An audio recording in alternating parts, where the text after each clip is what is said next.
Esta noche abrimos las puertas al misterio. Vamos a conocer enclaves donde todo es posible.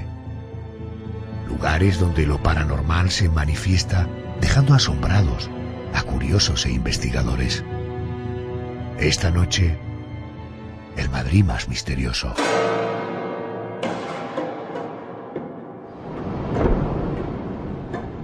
Cruzaremos el umbral del viejo hospital de tuberculosos de la Marina, un edificio abandonado ahora hace 17 años, pero en cuyo interior parecen habitar extrañas presencias. Eso cuentan los testigos. Puertas que se abren y se cierran solas, golpes y voces en habitaciones vacías, y visiones fugaces de figuras humanoides.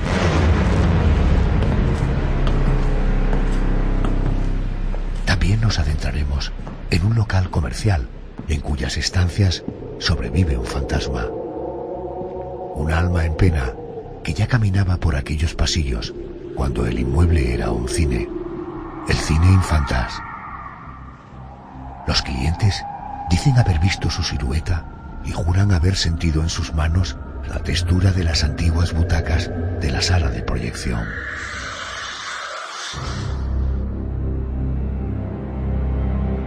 Además, conoceremos los entresijos de un asesinato cometido en el siglo XVI. Un criado mató y decapitó a un sacerdote, pero no pudo escapar de la justicia, porque un acontecimiento sobrenatural hizo que cayera sobre él todo el peso de la ley. La historia no cayó del todo en el olvido. Hoy lo recuerda una calle madrileña con un curioso nombre: Calle de la Cabeza.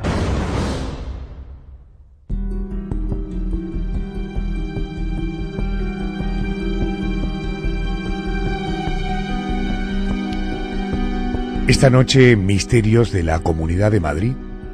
Vamos a hacer un recorrido por algunas comunidades españolas entre hoy y las próximas semanas, en el que vamos a contar, en el caso de esta noche, con 3 guías de lujo.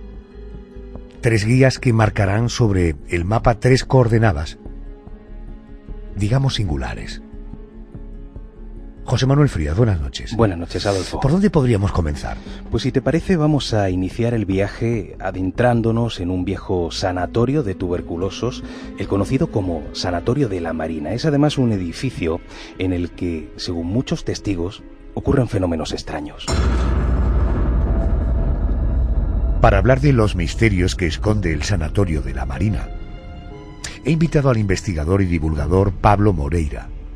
Él es fundador de la web Mundo Parapsicológico, la revista digital de misterios probablemente más veterana de Internet.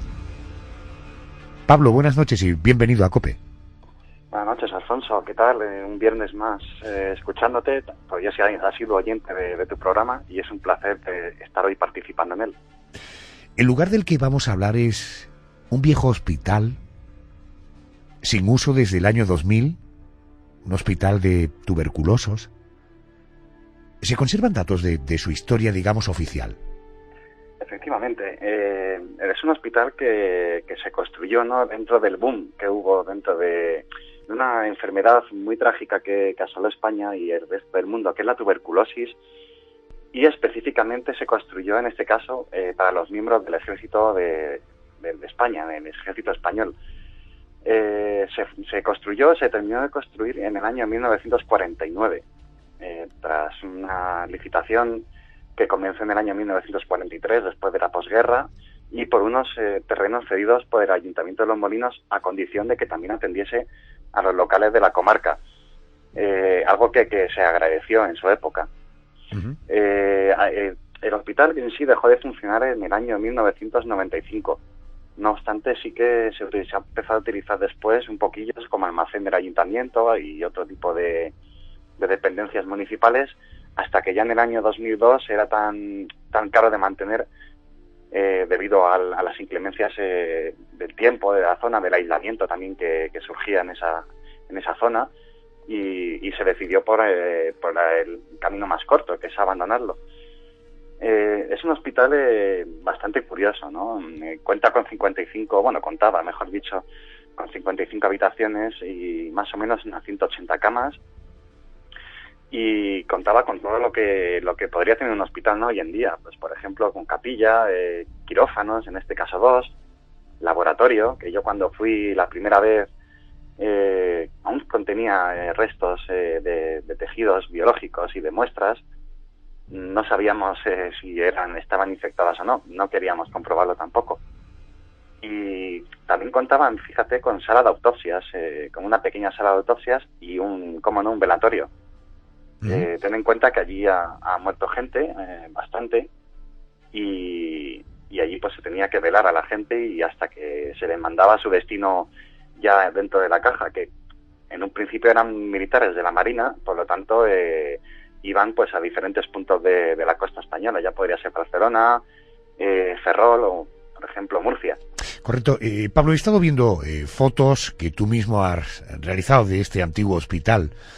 Habitualmente los sucesos paranormales parecen tener sus raíces en acontecimientos luctuosos del pasado.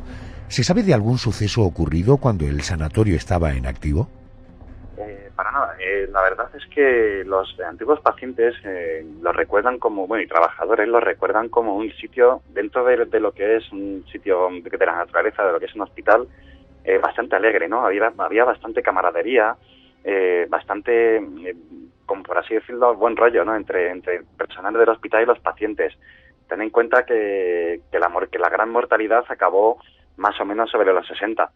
Entonces, a partir de los 60 empezó a ser un hospital ya más neumológico, que trataba todo tipo de enfermedades y la mortalidad ya no era tan grande. Simplemente pasaban allí bastantes épocas del año, algunos ingresos durante un par de años o 3, hasta que se conseguían curar definitivamente, y hacían ya una vida pues como hogareña, ¿no? Con bastante simpatía entre enfermos. O sea que cuando el sanatorio estaba en activo no ocurrió nada extraño. Para nada, no. Para Además, nada. entrevistando a los antiguos trabajadores, me han contado que en cuanto a sucesos paranormales, cero. Y en cuanto a sucesos luctuosos, pues evidentemente pues la gran mortalidad, ¿no?, que hasta que se descubrió la cura de la tuberculosis, pues acarreó este tipo de enfermedad. Correcto. ¿Qué tipo de fenómenos se supone que ocurren allí según los testimonios de quienes han entrado en el edificio? Bueno, pues yo he tenido la oportunidad de entrevistar, por suerte, a decenas de testigos, ¿no? Más o menos, que me han contado siempre la misma historia. Por ejemplo, ruidos de extraña procedencia, es decir, golpes en las paredes. Incluso mucha gente ha podido ver presencias dentro del sanatorio, intuir presencias, quiero decir. Con eso me refiero a sombras errantes que ellos mismos ven con sus propios ojos. Esto no me lo ha dicho una persona o dos, me lo han dicho varias, que no se conocían entre sí, y eso es lo que más o menos a mí estadísticamente me avala que allí puede haber algo fuera de lo normal. Pablo, en una de las fotos que tú personalmente hiciste, sacaste en el sanatorio, aparece una figura con forma humana en un lugar en el que aparentemente no había nadie. ¿Qué explicación le das? Pues mira, yo te voy a contar que yo alguna vez he dormido allí, no por el tema de haber dormido allí por nada, sino porque de hacer las rutas senderísticas por Cercedilla, etcétera, era un buen refugio, cuando no había mucha gente, ¿no?, pues rondando por la zona. Entonces, en una de ellas, yo estaba solo, estaba pues a punto de meterme en mi refugio, como yo lo llamaba, y empecé a hacer unas pruebas con la cámara, fotografiando los pasillos, etcétera, y en una de las pruebas, que ni siquiera apuntaba al pasillo, apuntaba más bien al suelo, para probar el enfoque, pues apareció una especie de figura, porque yo luego me di cuenta al día siguiente ya en casa en el ordenador, una especie de figura humanoide, ¿no?, entendiendo como humanoide en un extraterrestre, sino una figura con silueta humana, opaca, pero con una curiosidad, no tenía pies, se le pueden distinguir los brazos y todo. Yo no sé a qué atribuirlo, es una curiosidad bastante grande, no sé si paranormal, pero sí que tiene tintes muy extraños, y yo desde luego en ese momento ni lo intuí, ni lo vi, y fue una noche bastante tranquila, no hubo ningún problema. Aparte de esa imagen extraña, ¿has sido testigo de otros sucesos paranormales? No, en el hospital ni en otro tipo de enclaves. Yo simplemente soy divulgador y me encanta entrevistar a testigos pero en ese caso los testigos sí que han visto en este sitio bastante fenomenología paranormal. Correcto. ¿El sanatorio de la Marina se puede visitar actualmente, o sea, como refugio? No, pero antes tampoco. Bueno, no sé, yo lo utilizaba pues porque no había mucha gente que lo rondaba, yo iba en 3 semanas y no estaba tan controlado por la policía local ni por la Guardia Civil como está ahora. Ahora mismo, desgraciadamente, a raíz de los acontecimientos que han surgido en estos últimos años de saqueos, botellones, grafitis, de todo, pues sí que se ha extremado mucho la vigilancia en la zona y ahora mismo, pues debido a, como repito, a estos sucesos, pues existen multas de 300 euros a la gente que entra dentro. Pablo Moreira, fundador de la web Mundo Parapsicológico. Gracias por acompañarme con este testimonio del Hospital La Marina y no dejes la costumbre de seguir oyéndonos. Muchísimas gracias a vosotros y un placer y felicidades por el programa. Gracias, Pablo. Buenas noches. Gracias. Buenas noches.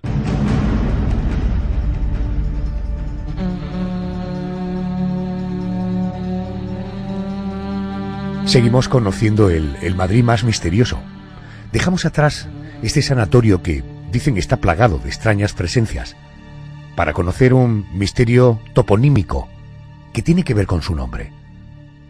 A veces los nombres de las calles, sin que lo sepamos, ocultan un pasado oscuro. Vamos a descubrir, José Manuel, el trasfondo de una de esas calles y su extraña historia. Y es además una calle bastante concurrida porque está muy cerca de la famosa Plaza de Tirso de Molina. Se trata de la calle de la Cabeza y por lo que cuentan los investigadores, su nombre se relaciona con un pasado sangriento protagonizado por un sacerdote y su criado. Para conocer esta historia, hemos invitado a una conocidísima investigadora y escritora de nuestro país. Ella es Clara Tahoces, reportera de Cuarto Milenio y autora de varios ensayos y novelas. La última de ellas recuerdo que ya pasó por nuestra mesa de redacción, La niña que no podía recordar, de Ediciones Luciérnaga. Clara, buenas noches y bienvenida a COPE. Hola, muy buenas noches, Adolfo, ¿qué tal? Hola, Clara. En primer lugar, ¿se puede considerar a Madrid, a Madrid capital, en este caso, como una ciudad plagada de enclaves misteriosos? La verdad es que más de los que la gente cree. Muchas veces pues tenemos la idea de que Madrid, sobre todo los que, no solamente los que no sois de Madrid o no estáis en Madrid viviendo, sino incluso la gente que vive aquí en Madrid, que hay mucha gente que lo acoge en la ciudad porque viene a trabajar y no es de aquí, pues claro, siempre piensa que Madrid es un poco hostil, ¿no? Por aquello de que cuando estás trabajando, pues obviamente no estás muy pendiente de otras cosas de ocio y muchas veces cuando llegan los puentes o los fines de semana pues se escapan a sus lugares de origen, ¿no? Pero sí que es verdad que Madrid tiene una historia oculta. Madrid es una ciudad que tiene mucho pasado, con un, o sea, digamos que tiene una fundación desde muy antiguo, y las calles del centro casi todas tienen unas leyendas o incluso historias reales que se esconden tras esos nombres de las calles, y hay más enclaves misteriosos y bueno, con cierto toque enigmático de lo que parece. Aunque a veces se nos pasan por alto detalles curiosos de este tipo, en la calle de la Cabeza hay una placa de azulejos. Antes de contar la historia que esconde esta placa y esta calle, ¿qué es lo que se puede ver en esa placa? Bueno, pues es un poco lo que os decía antes, ¿no? Que las calles del centro, las placas no son las placas, digamos, modernas que se ven en el resto de Madrid. Hay una serie de placas, algunas pues como la de la calle de la Cabeza, que están hechas con azulejo y son unas placas verdaderamente bonitas. Incluso se venden imitaciones de algunas de las calles más famosas. Y en el de la calle de la Cabeza, la verdad es que bonita, lo que se dice bonita, no es, ¿no? Porque el motivo, lo que se ve ahí, es un plato. En ese plato hay una cabeza de un hombre. A su lado, a mano izquierda, hay una especie de puñal, y a mano derecha está la cabeza de un carnero cortada cayendo gotas de sangre. O sea que fíjate, sí, no es bonita, pero sí que es curioso, porque claro, tú ves esto, vas por la calle, no sabes la historia y te llama la atención ver una placa así, y dices, bueno, ¿por qué se llamará esta calle así? La leyenda que da nombre a esta calle nos hace viajar al siglo XVI. Clara, cuéntanos la historia, ¿qué hay detrás de esa placa? Bueno, pues, hombre, no se sabe muy bien situar en el tiempo. Tú comentas el siglo XVI, pero en realidad donde hay constancia, digamos, de esta leyenda por escrito es ya en 1717. Es un personaje llamado Domingo María Ripoll, que fue pariente de las personas que compraron la casa de la que vamos a hablar y que hace referencia a la leyenda de la calle de la Cabeza.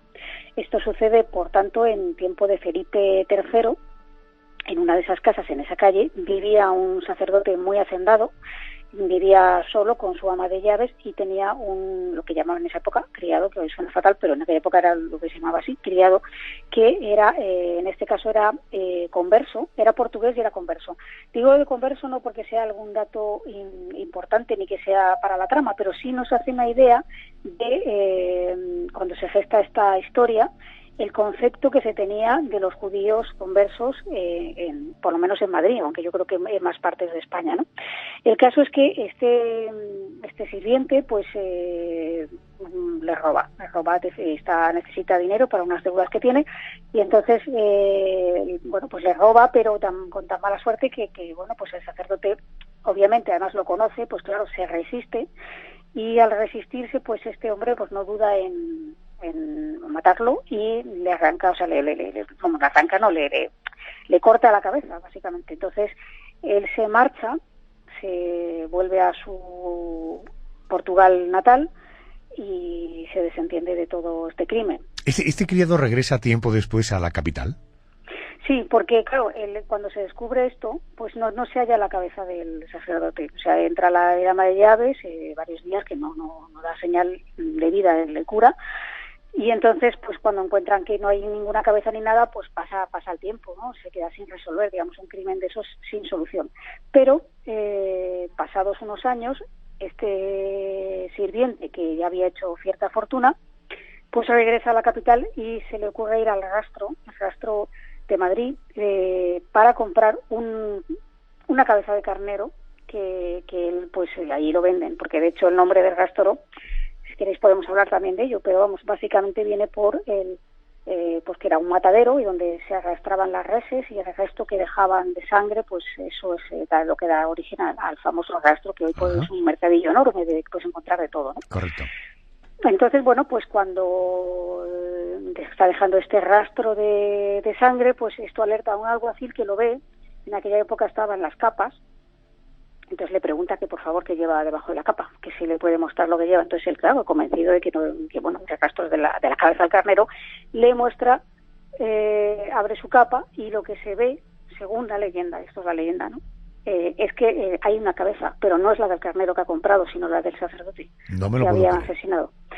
Sea como fuere, es decir, probablemente esta es la parte legendaria, pero lo que pudo pasar, vamos a darle un poco de raciocinio al tema, es que quizá él tenía ese crimen en su conciencia durante largo tiempo, no había confesado, no se había hallado al autor, y pudo tener algún tipo de alucinación, algo que le hizo ver a la cabeza del cura en vez del carnero, porque al final confiesa el delito y bueno, pues como consecuencia de ello, pues es juzgado y se le ejecuta a la horca, se le condena a la horca y se le ejecuta en la Plaza Mayor. Por tanto, conclusión, el nombre de esta calle de la Cabeza, podría tener relación con este suceso, ¿no? Exacto. Sí, no, podría, no, seguro que tiene relación con ese suceso. Lo que pasa es que no sabemos hasta qué punto la parte legendaria y la parte real, porque luego hay una segunda parte en la que se ordena colocar una cabeza de piedra imitando, digamos, la del sacerdote en ese lugar de paso de la casa, pero los vecinos la tienen que retirar porque los vecinos que pasan por allí porque se mueren de miedo, y al final pues hay una serie de reestructuraciones. Esa casa no existe hoy día, solo está el recuerdo de la calle, pero en esa zona estaba en esa casa, y es un poco lo que da origen a toda esta historia, que no deja de ser curiosa. Oye, la calle de la Cabeza es una calle que está en el casco antiguo, en el centro de Madrid. Si uno pasa por esta calle y callejea por toda esta zona, ¿se puede tropezar con otros enclaves que tuvieran relación con el mundo de los enigmas? Sí, porque fíjate que precisamente en esta calle de la Cabeza también hubo una cárcel concretamente, donde fueron, o sea, varias personas. Era la cárcel eclesiástica de la Corona, ¿no? Varias personas estuvieron encarceladas en los calabozos de esta cárcel, que sí que está en pie. De hecho, se pueden ver incluso las rejas, ¿no?, que tenía antiguamente esta cárcel, y que en un tiempo, ahora ya no, pero en un tiempo fue una taberna. Incluso se podía entrar a tomar algo ahí, y tú estabas sentada en un sitio y sabías que estabas con las rejas originales de lo que era la antigua cárcel, y que incluso en la parte de abajo de la bodega de esa taberna pues había incluso más muestras de lo que eran los calabozos. Madrid misterioso. Clara Tahoces, gracias por atenderme. Permíteme que recuerde tu último trabajo, tu última novela, La niña que no podía recordar, de Ediciones Luciérnaga. Gracias por ayudarnos a resolver algunos de los misterios que esconde Madrid. Gracias y buenas noches. Muchas gracias, Adolfo. Buenas noches a todos. Un beso, gracias. Chao.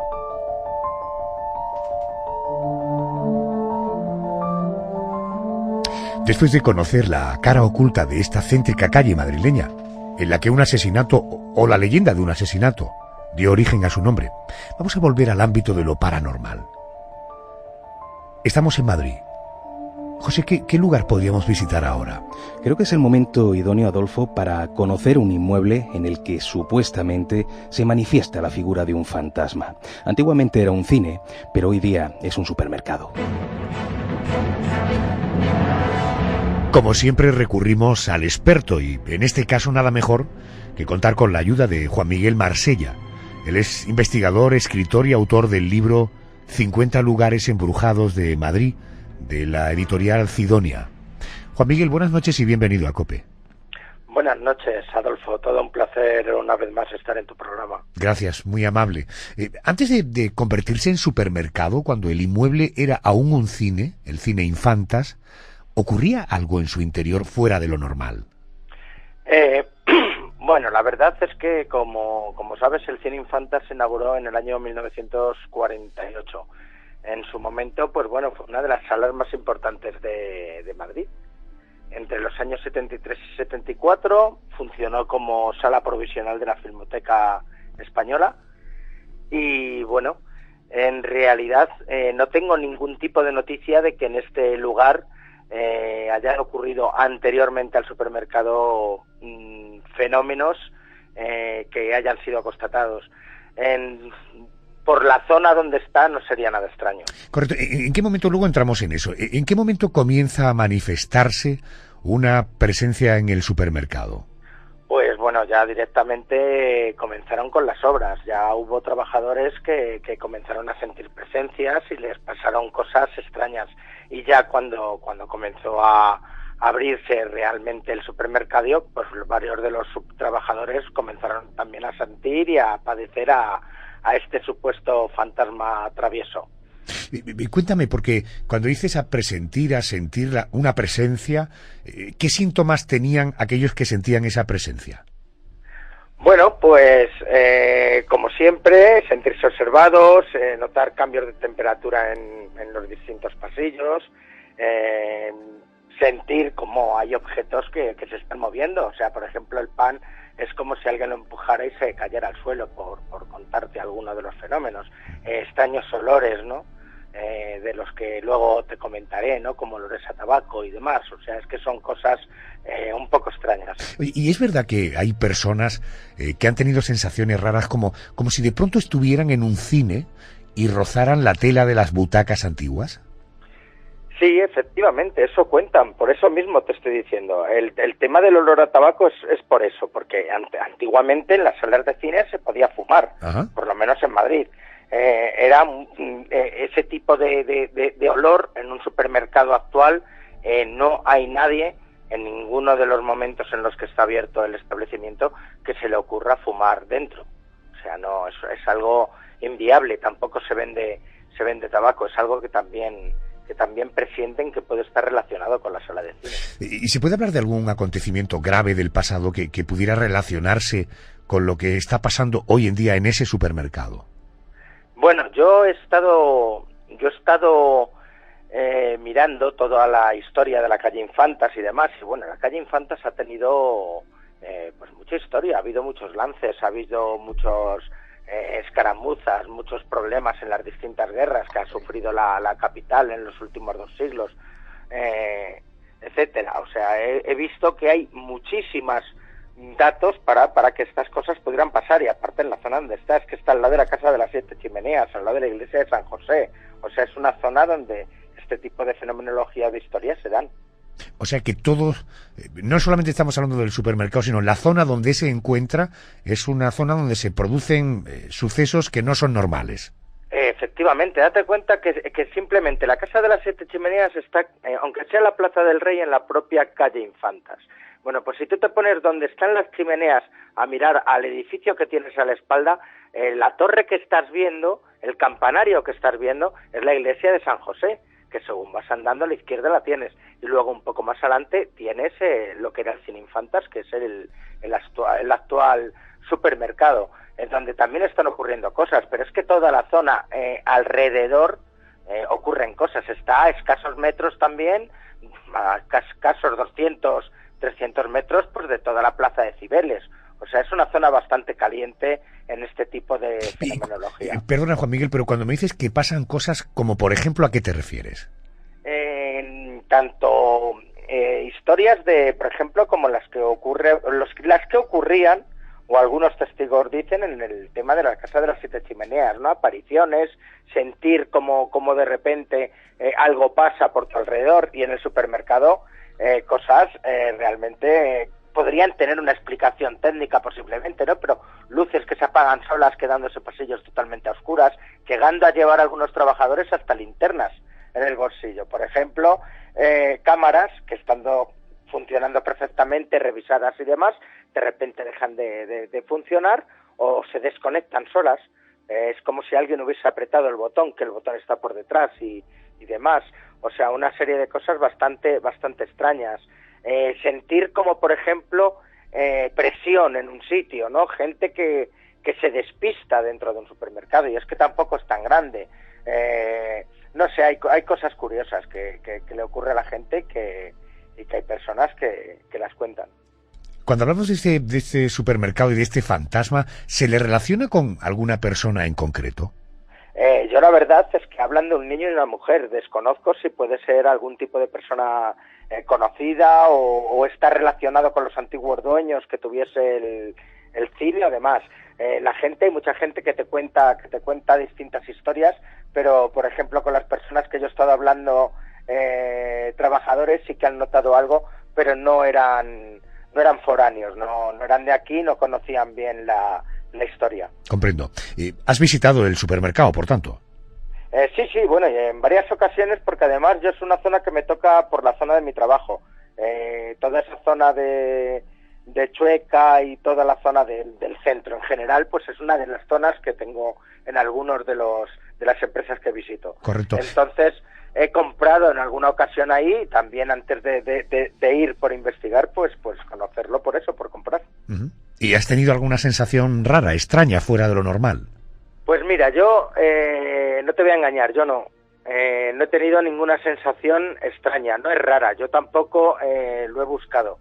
Lo que sí te puedo decir, que son varias las personas cuando estás por la zona y demás que conocen la historia, no solamente los trabajadores. O sea, si vas a algún bar de la zona, te tomas un café y lo estás hablando, claro que conocen la historia, se ríen, unos se lo toman en serio, otros en broma, pero la historia es conocida. O sea, los fenómenos siguen ocurriendo. Por ejemplo, lo del pan ocurre habitualmente, y fíjate si intentan conseguir la forma de colocarlo y intentan que eso no ocurra. Y lo de las cámaras pues siguen, no sé, las instalaciones se podrían revisar enteras, pueden ser cosas de las instalaciones, pero hombre, tienen buenos técnicos estas grandes marcas que darían con ello, y si hace falta cambiar la instalación la cambiarían completa. Son cosas que no son normales, la verdad. Bueno, pues si este asunto despierta tu curiosidad, hay un libro que reúne no solo sino 50 lugares embrujados de Madrid. Es un libro de la editorial Cidonia que firma Juan Miguel Marsella. Juan Miguel, gracias por atenderme. Un abrazo y buenas noches. Muchísimas gracias, Adolfo. Gracias. Un fuerte abrazo. Hasta luego. Gracias.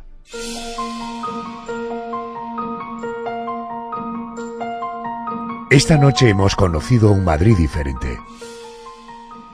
Un Madrid en el que se dan cita toda clase de misterios, de situaciones asombrosas. Es el otro turismo. El turismo de lo paranormal que hoy hemos conocido gracias a los mejores especialistas de la comunidad madrileña. José Manuel, la semana que viene seguimos viajando por España. Estupendo, gracias. Buenas Gracias, noches. buenas noches.